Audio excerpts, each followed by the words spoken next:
Hey there, and welcome. So let's talk about trigonometry. Yeah, I know, for a lot of us, just hearing that word brings back this, sinking feeling, a blur of confusing formulas and triangles that didn't seem to connect to anything real. But what if the problem was never the math itself, but how we were taught it? Well, today, we're going to look at a way to turn trig from something you dread into a tool you can actually use in the real world. So here's what we're going to do. First, we'll dive into the trigonometry problem, why it's such a stumbling block for so many people. Then, we'll get to the fun part, a super simple, hands-on solution. We're even going to walk through how you can measure a tree right in your own backyard and see how we can take math from abstract.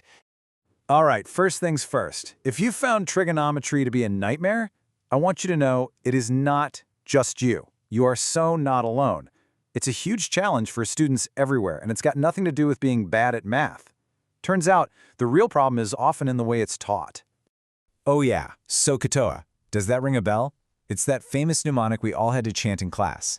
Sine is opposite over hypotenuse, cosine is adjacent over hypotenuse, tangent is opposite over adjacent. We memorized the letters, for sure, but did any of us really get what it all meant? For a lot of people, this was pretty much where a real understanding of trig just stopped. And listen, this isn't just a feeling we all have. Research actually backs this up. A study from 2021 that looked at 10th graders in Nepal found a whole list of common roadblocks students hit when trying to learn trigonometry. So yeah, this is a recognized academic issue. The struggle is real, and it is widespread. So what is it about trigonometry that just makes our brains hurt? Well, the research points to a few key things that are probably going to sound pretty familiar. Think of learning math kind of like building a tower. The study found that students were shaky on the basic blocks, just memorizing stuff, trying to get new concepts, turning a word problem into an actual equation. And when those foundational pieces are wobbly, the whole thing gets pretty unstable. But the block at the very top, the one that really makes it all fall apart, is trying to apply any of it to a real-world problem. And it all boils down to this one single thing. The culprit is rote memorization, instead of real, conceptual understanding. When we're just told to chant SOHCAHTOA over and over again, without connecting it to something we can see and touch, the math just stays this jumble of symbols. It's forgettable. What we're really after is that aha moment of true understanding. But what if we just flipped the whole script?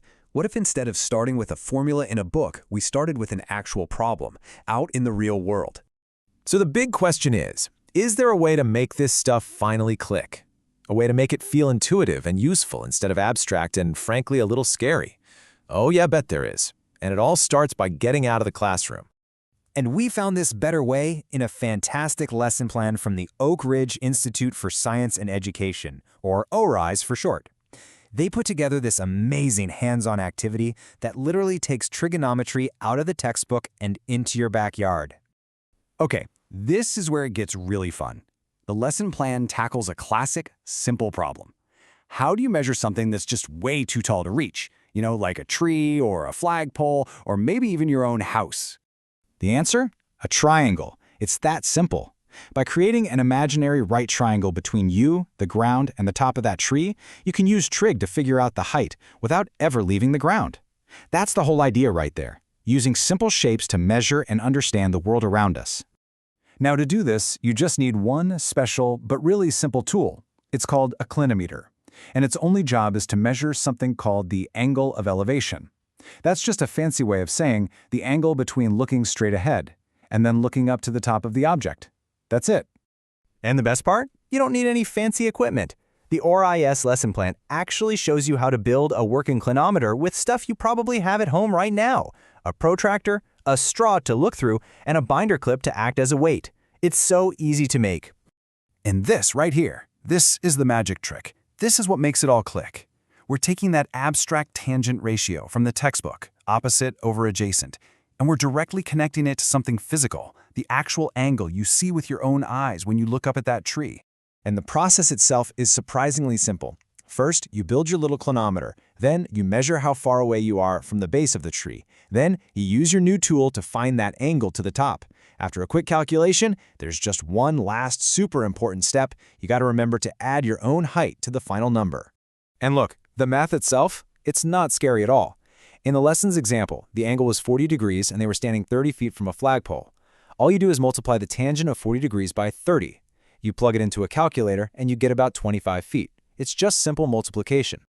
Now, let's go back to that last step, because it's key. The lesson plan includes a really smart reflection question that gets right to the heart of understanding this visually. Why on earth do you have to add your own height at the end?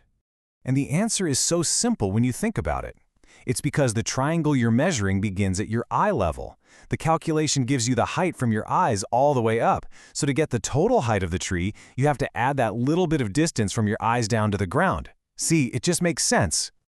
So, okay, measuring a tree is a pretty cool party trick, but this simple activity points to a much bigger, much more important idea about how we all learn, really. Just look at the difference here. The old way, the one that gave so many of us that awful math anxiety, was all about memorizing abstract formulas without knowing why. But this hands-on approach, it completely flips that. It builds real understanding through real application. It turns a dreaded math problem into a fun, satisfying puzzle. It replaces anxiety with curiosity. And these aren't just skills for passing a test. Park rangers use these exact principles to track how fast forests are growing. Hikers can use them to figure out just how steep that trail ahead really is. And it's absolutely fundamental for surveyors and construction workers. They use this stuff every single day. Which brings us to one last big question. We just saw how a simple hands-on activity can totally demystify trigonometry. It really makes you wonder, what other complex subjects, from physics to economics, could we finally wrap our heads around if we just found a way to take them out of the textbook and into the real world?